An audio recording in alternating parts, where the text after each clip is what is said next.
Comedy stories का क्या purpose होता है? स्टोरी है, ड्रामा है, इसका क्या पर्पस होता है, कोई बताएगा?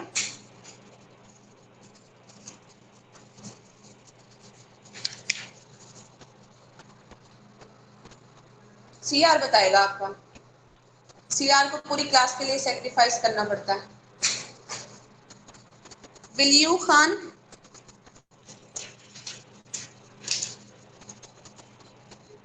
मुझे लगता है ये खान सिर्फ ना अब बाय नेम प्रेजेंट है क्लास में, ये है नहीं वैसे प्रेजेंट।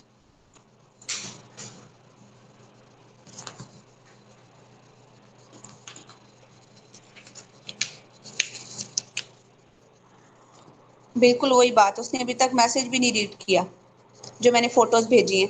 अच्छा मैंने जी यार, फॉरवर्ड आप भी कर फ्री दी है। होंगे आगे? हाँ, मैंने फॉरवर्ड भी कर दिए कब तक। अच्छा फॉरवर्ड भी कर दिए। जी। ओके, एक्चुअली ब्लू टिक नहीं था शायद, फिर टिक नहीं होता ब्लू तुम्हारे उधर नाम पे। Then why weren't you responding me Khan? वो शोर था, मैंने कहा थोड़ा साइड पे हो जाए। अच्छा अच्छा ठीक।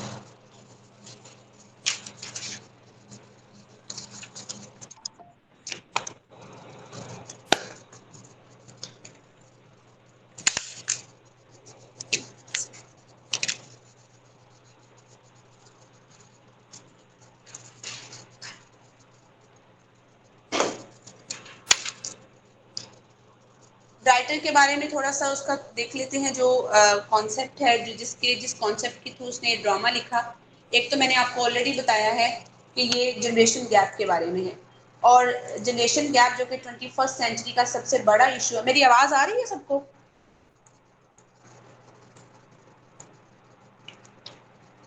जी मैम आ रही है। और बिल्कुल क्लियर है, क्योंकि आपसे पहले मेरी क्लास हुई है, the people were continuously asking me कि आज मेरी आवाज नहीं आ रही। क्लियर है मैम। ओके, नहीं आपको तो हमेशा क्लियर होती है। खैर,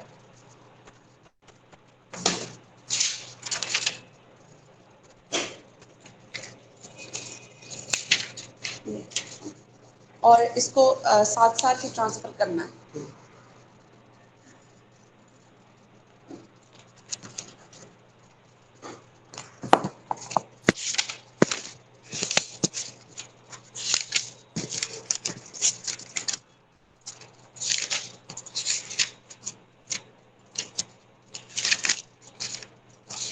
ड्रामा शॉर्ट स्टोरी की निस्बत थोड़ा लेंथी होता है, क्योंकि इसके कंटेंट जो होते हैं वो शॉर्ट स्टोरी की निस्बत चेंज होते हैं। डायलॉग्स होते हैं इसमें, एक डायलॉग के बाद दूसरे के डायलॉग का रिस्पॉन्स होता है, इसलिए इसको इसके जो जिस तरह से हमने पीछे पैराग्राफ्स पढ़े हैं, इसमें पैराग्राफिंग नहीं होती।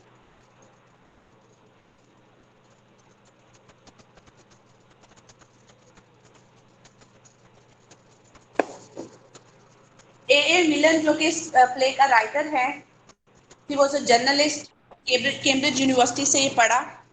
उसके बाद इसने 1914 की वॉर स्टार्ट हो गई, ये कुछ अर्सा असिस्टेंट एडिटर के तौर पे भी रहा।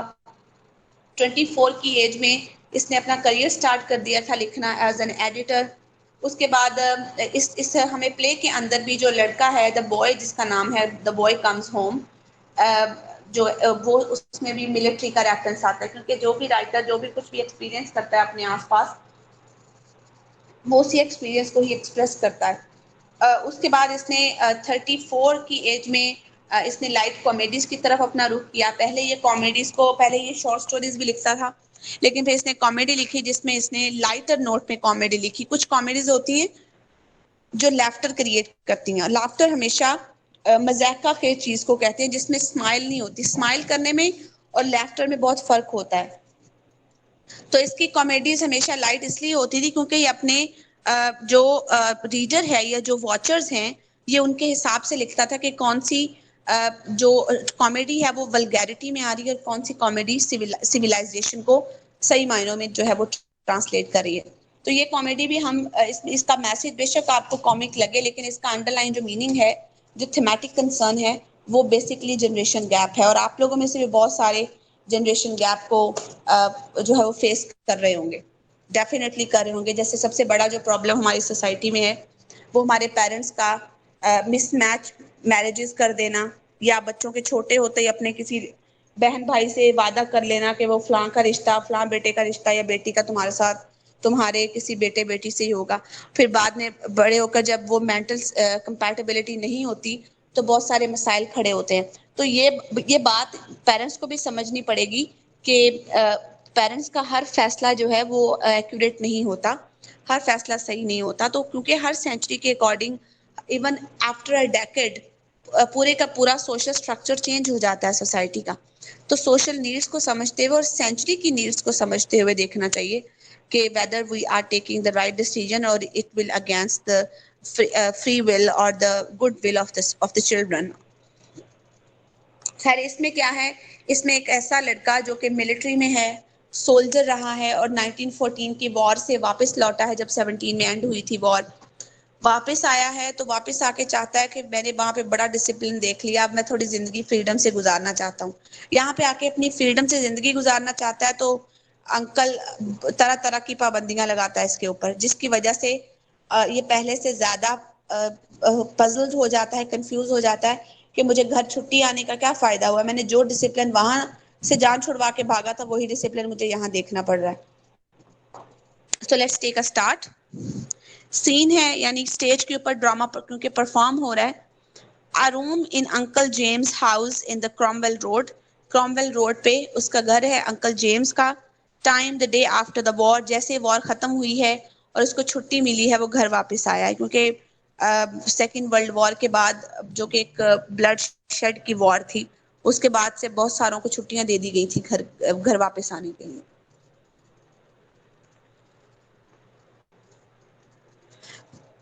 Any room in Uncle James' house is furnished in heavy mid-Victorian style. Uncle James का के घर का हर कमरा एक तरीके से सजाया हुआ कमरा था, जिसमें एक मुकम्मल डेकोरेशन है, फर्निशिंग है, और हर जो कमरा है वो ये बता रहा है कि विक्टोरियन स्टाइल बहुत लिटरेरी स्टाइल था, जिसमें कमरों को सजाया जाता था इस तरीके से। तो विक्टोरियन स्टाइल का जो इसका मतलब है कि सिविलाइजेशन इस तरीके से विक्टोरियन एज में चलती थी कि घरों को सजाना और मॉरली तौर पर अपने आप को सिविलाइज रखना, ये विक्टोरियन एज की एक खास क्वालिटी थी। एक सेकंड क्लास। अच्छा जी, जब सेटिंग शुरू होती है ड्रामे की तो हमारे सामने सबसे पहला करेक्टर जो आता है वो अंकल जेम्स का घर है, जो कि बहुत अच्छे तरीके से फर्निश किया हुआ है। और उस घर पे जो ओवरऑल आप देख रहे हैं कि विक्टोरियन स्टाइल की जो डेकोरेशन की गई है। This particular morning room is perhaps soldier and more respectable even than the other. हर कमरा और उस कमरे की जो फर्निशिंग है वो दूसरे से बहुत बेहतर है। From the heavy table in the middle of it to the heavy engravings on the wall. Engravings कहते हैं ये जो लकड़ी पे या लोहे पे या दीवारों पे मुख्तलिफ किस्म के डिजाइन बनाए गए होते हैं। There are two doors to it. वैसे engraving कहते हैं जैसे लकड़ी पे कुछ लिखा जाता हो, लोहे पे कुछ लिखा जाए। There are two doors to it. घर के दो दरवाजे हैं। The one at the back opens into the wall. Back वाला डोर हॉल की तरफ खुलता है। The one at the side जो साइड पे है into the dining room. Philip comes in from the hall and goes into the dining room. Philip जो कि इस प्ले का मेन कैरेक्टर है, जिसका नाम है फिलिप, और वो आर्मी से आया है अभी वापस। Apparently he finds nothing there. उसको घर में कोई नहीं मिलता। For he returns to the morning room. सुबह मॉर्निंग रूम में, जो सुबह का रूम है, मॉर्निंग रूम जहाँ सुबह सब लोग इकट्ठे होते हैं, वहां जाता है। Looks about him for a moment and then rings the bell. It's 10 o'clock and he wants his breakfast. He picks up the paper and sits in a heavy armchair in front of the fire. 10 बजे नाश्ता करना है उसने, और वो नाश्ता करने के लिए बेल बजाता है ताकि वो कुक को बुलाए। और आर्म चेयर पे वो एक हैवी आर्म चेयर पे बैठा है जो कि आतिशदान के सामने पड़ी है। A pleasant looking, well built person of 23 with an air of decisiveness about him. शक्ल से ही, फेस से ही वो एक बंदा फैसला कुन तरीके का हामिल इंसान लग रहा है। Mary the parlour maid comes in. Parlour maid का मतलब है घर में काम करने वाली। Mary, did you ring master Philip? आपने बेल बजाई? Philip, yes. एब्सेंटली का मतलब है अपने अखबार में खोया हुआ है और उसकी तरफ नहीं देखता। Yes I want some breakfast please Mary. Mary coldly बड़े सर्द लहजे से कहती है breakfast has been cleared away an hour ago. Breakfast 1 घंटा पहले किया जा चुका है इसलिए दोबारा नहीं बनाया जा सकता। Philip exactly that's why I rang. इसलिए मैंने दोबारा बेल बजाई कि मेरे लिए अब नाश्ता ले आओ। You can boil me a couple of eggs और something and coffee not T.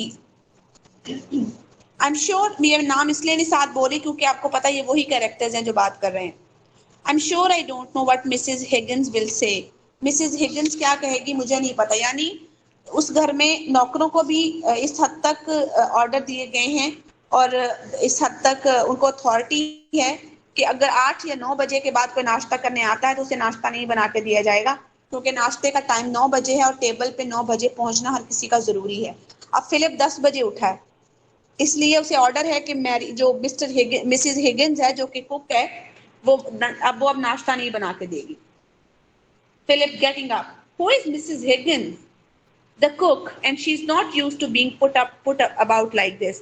Mrs Higgins cook है और वो इस तरह की आदी नहीं है कि हर किसी को अलहदा नाश्ता बना कर दे। Do you think she will say something. तुम्हें लगता है वो मुझे कुछ कहेगी।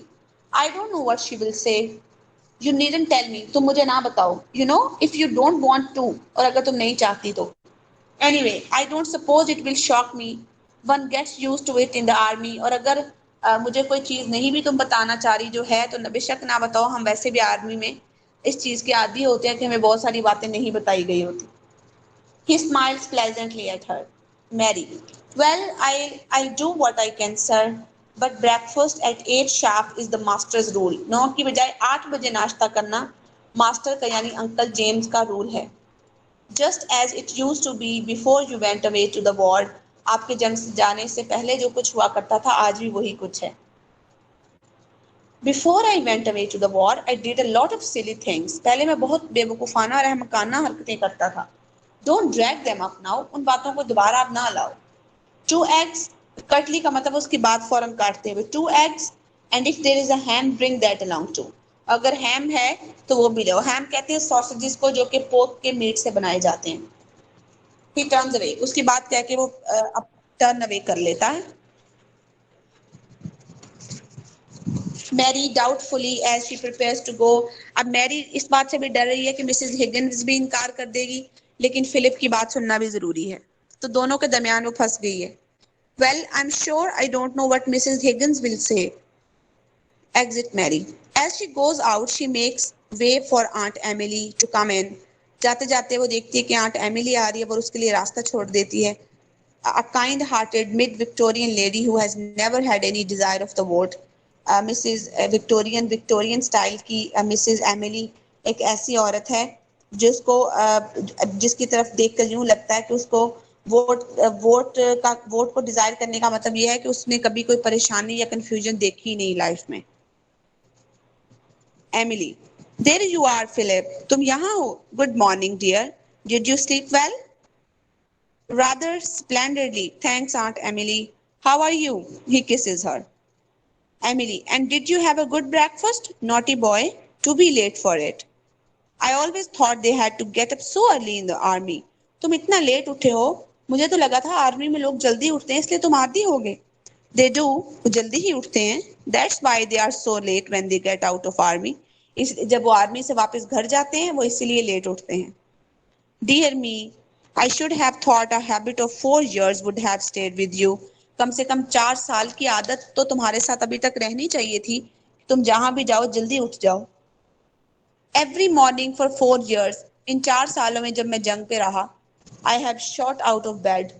I have said to myself, जब भी मैं खुद उठा बेड से मैंने यही सोचा, wait, a time will come, एक वक्त आएगा, smiling, that doesn't really give a habit a chance. जहाँ मेरी इस आदत को मौका भी नहीं मिलेगा दोबारा आने का। यानी वो इस वक्त जानबूझकर लेट उठा है क्योंकि वो आज़ादी चाहता है लेकिन वो आज़ादी उसे अंकल जेम्स देने के लिए तैयार नहीं जो अभी तक अंकल जेम्स इस ड्रामे में अभी तक अपीयर नहीं हुआ।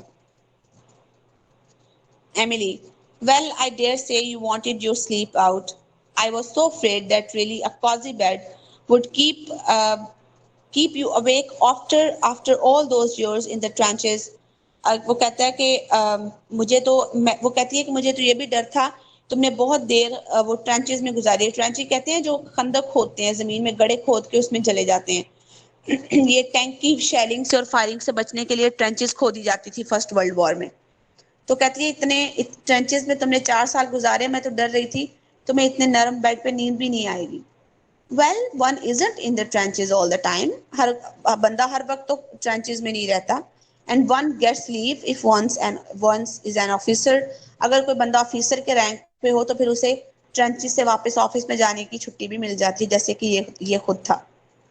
एमिली रिप्रोचफुली, उसी एहसास के साथ, you didn't spend much of it with us Philip, तुमने ये वैसे भी ये वक्त ज्यादा हमारे साथ नहीं गुजारा।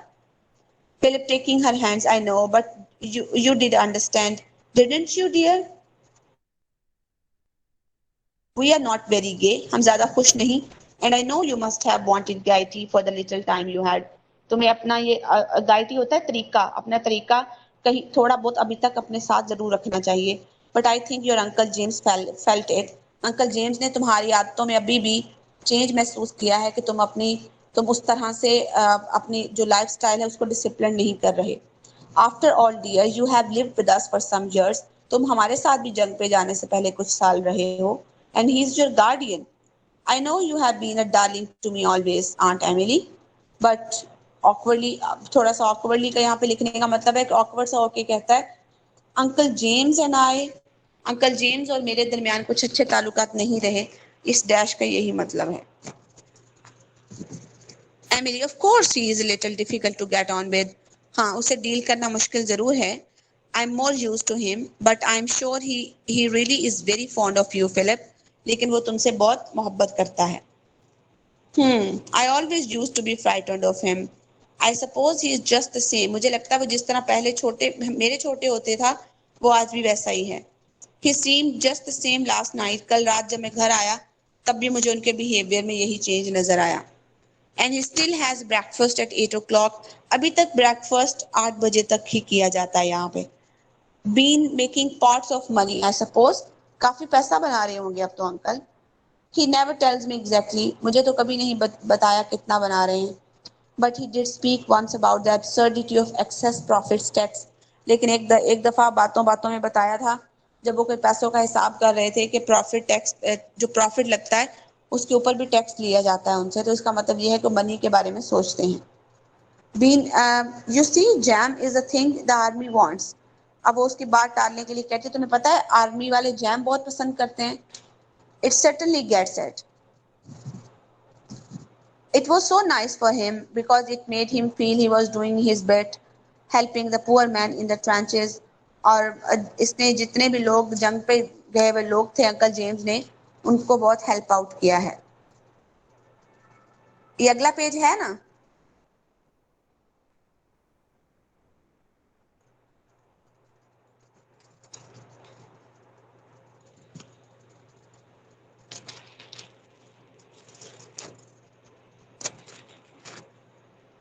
क्लास ये अगला पेज मैंने आपको सेंड किया हुआ है ना?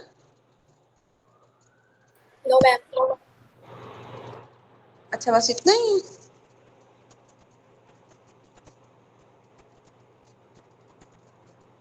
चलें ठीक है, नेक्स्ट क्लास में पढ़ेंगे फिर।